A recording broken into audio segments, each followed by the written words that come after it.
नमो tutorials. आज हम कोलाइडी कणों एवं उनके वर्गीकरण के बारे में पढ़ेंगे। कोलाइड कोलाइड एक पदार्थ नहीं होता, परंतु यह पदार्थ की अवस्था होती है जो कि कणों के आकार पर निर्भर करती है। कोलाइड वह अवस्था होती है जो कि विलयन अवस्था एवं निलंबन अवस्था के मध्य की अवस्था होती है। विलयन को 3 भागों में बांटा गया है: वास्तविक विलयन, कोलाइड विलयन और निलंबन।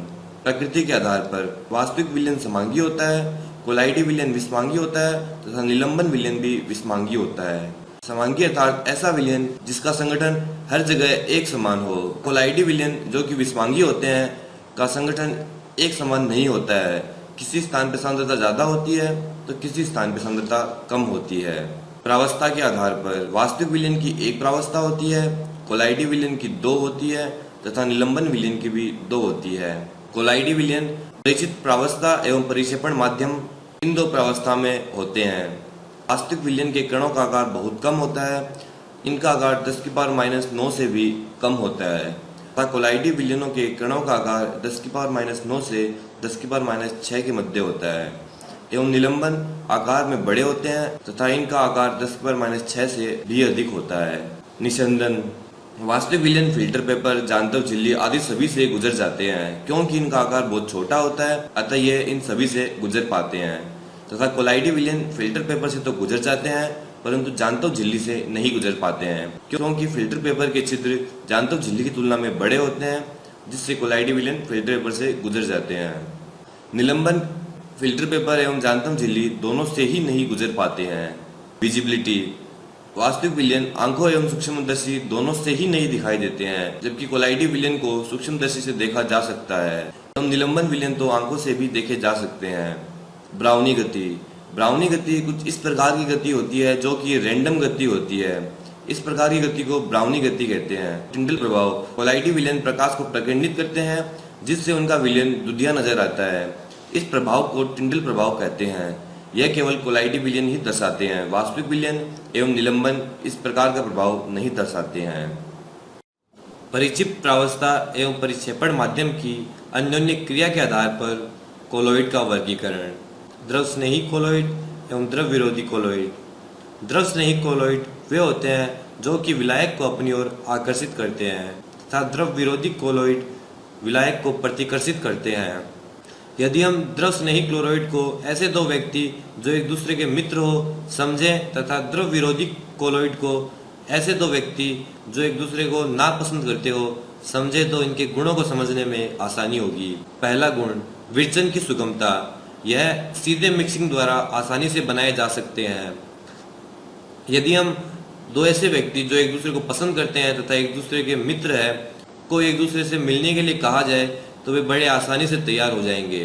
दूसरी तरफ वे व्यक्ति जो एक दूसरे को नापसंद करते हैं उन्हें मिलाने के लिए हमें किसी न किसी विशेष विधि का उपयोग करना पड़ता है। इसी प्रकार द्रव विरोधी कोलाइड को भी विशेष विधि द्वारा बनाया जाता है तथा यदि उनको मिलाने पर थोड़ी सी भी अनबन हो जाने पर वे दोबारा मिलने को तैयार नहीं होते हैं। इसी प्रकार द्रव विरोधी कोलॉइड अनुत्क्रमणीय होते हैं एवं द्रव स्नेही कोलॉइड उत्क्रमणीय होते हैं।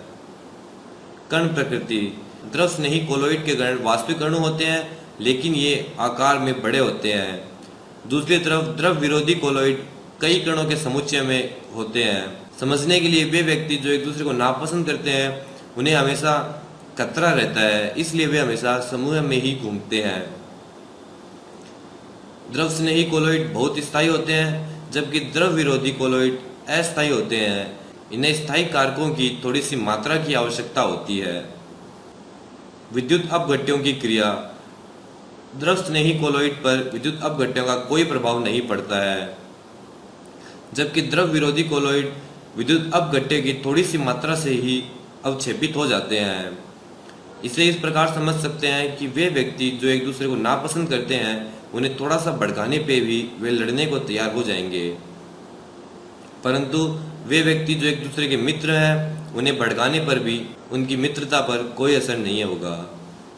कणों पर आवेश: द्रव स्नेही कोलॉइड के कणों पर कोई आवेश नहीं होता है, जबकि द्रव विरोधी कोलॉइड के कणों पर आवेश होता है तथा वह एनोड व कैथोड की तरफ विद्युत क्षेत्र की उपस्थिति में आवेश के हिसाब से गति करते हैं। जलयोजन विलायक के प्रति आकर्षण के कारण द्रव स्नेही कोलॉइड का जलयोजन अधिक होता है, जबकि द्रव विरोधी कोलॉइड का पर्याप्त जलयोजन नहीं होता है। श्यानता सोल की श्यानता तथा पृष्ठ तनाव परिक्षेपण माध्यम की अपेक्षा अधिक होता है, जबकि द्रव विरोधी कोलॉइड के लिए श्यानता एवं पृष्ठ तनाव परिक्षेपण माध्यम के लगभग समान होता है। द्रव स्नेही कोलॉइड एवं द्रव विरोधी कोलॉइड दोनों ही टिंडल प्रभाव को दर्शाते हैं। कोलाइडों की प्रावस्था। कोलाइड विलयन विषमांगी प्रकृति का होता है तथा इसकी दो प्रावस्थाएं होते हैं, परिचित प्रावस्था एवं परिक्षेपण माध्यम। परिचित प्रावस्था यह वह घटक है जो छोटे अनुपात में उपस्थित रहता है तथा यह विलयन में एक विलय के जैसा होता है। सिल्वर के कोलाइड विलयन में सिल्वर परिचित प्रावस्था की तरह कार्य करता है। परिक्षेपण माध्यम। परिक्षेपण माध्यम वह घटक होता है जो सामान्यतः अधिक होता है तथा यह विलयन में एक विलायक जैसा होता है। ठोस, द्रव एवं गैस में प्रत्येक परिचित प्रावस्था तथा परिक्षेपण माध्यम की तरह कार्य कर 8 प्रकार के कोलाइड तंत्र बना सकते हैं, जो कि कुछ इस प्रकार है।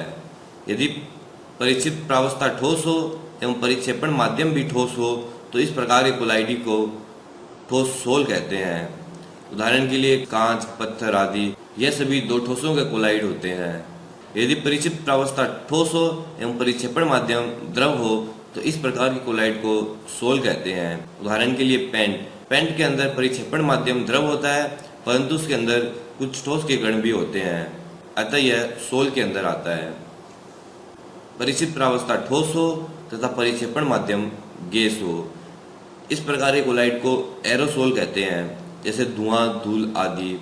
धुआं जो कि गैस होता है उसके अंदर मिट्टी तथा अन्य कुछ ठोस कण होते हैं, अतः यह ठोस एवं गैस दोनों का मिश्रण होता है। वह स्थिति जब परिचित प्रावस्था द्रव हो एवं परिक्षेपण माध्यम ठोस हो। इस प्रकार के कोलाइड को जेल कहते हैं।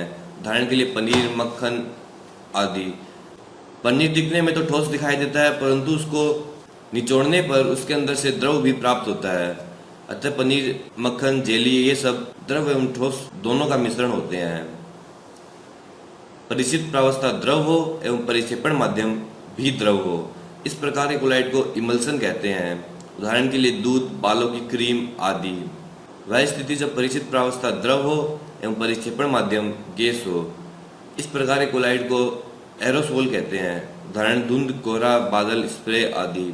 धुंध जो कि गैस होती है उसके अंदर कुछ जल के अणु उपस्थित होते हैं जब परिचित प्रावस्था गैस हो एवं परिक्षेपण माध्यम ठोस हो, इस प्रकार के कोलाइड को ठोस सोल कहते हैं। उदाहरण प्यूमिस पत्थर।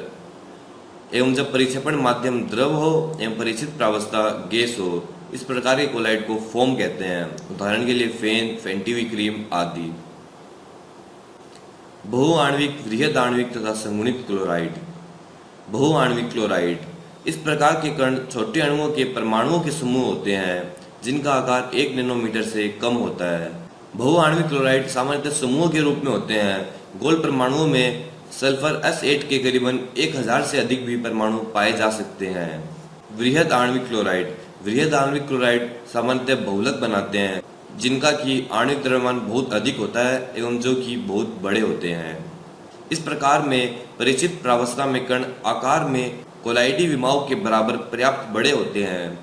ये वृहद आणविक परिचित प्रावस्था का निर्माण करते हैं जो कि सामान्य बहुलक होते हैं जिनका कि उच्च आणविक द्रव्यमान होता है। प्राकृतिक रूप से प्राप्त वृहद आणविक chloride starch, cellulose, protein, enzyme आदि है। संगुणित क्लोराइड, मिसेल। ये वे पदार्थ होते हैं जो कम सांद्रता पर सामान्यतः विद्युत अपघट्य की तरह व्यवहार करते हैं परंतु उच्च सांद्रता पर कोलाइडी कणों की भांति व्यवहार करते हैं। इस प्रकार के संगुणित कण मिसेल कहलाते हैं। मिसेल को सहचारी भी कहा जाता है। मिसेल एक निश्चित ताप के ऊपर ही स्थायी होते हैं जिसे क्राफ्ट ताप कहते हैं एवं एक निश्चित सांद्रता जिसे क्रांतिक मिसेल सांद्रता CMS कहते हैं से अधिक सांद्रता होने पर ही मिसेल का बनना संभव हो पाता है। क्रांतिक मिसेल सांद्रता एक निश्चित सांद्रता जिससे अधिक होने पर ही मिसेल का निर्माण होता है।